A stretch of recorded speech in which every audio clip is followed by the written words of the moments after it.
Naglakad-lakad uli kami ng asawa ko.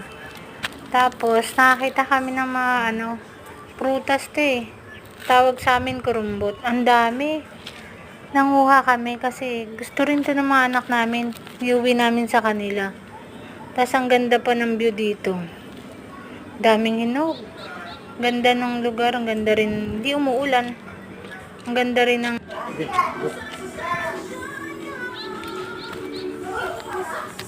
Naglakad-lakad uli kami.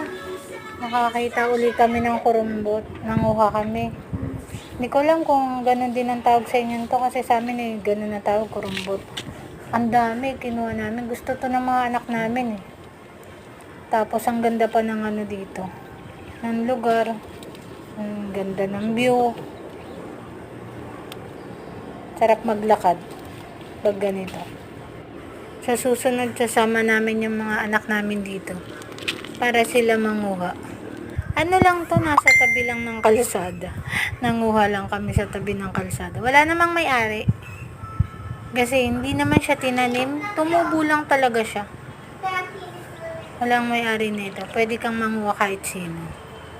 Ang dami nga Nakakatuwa.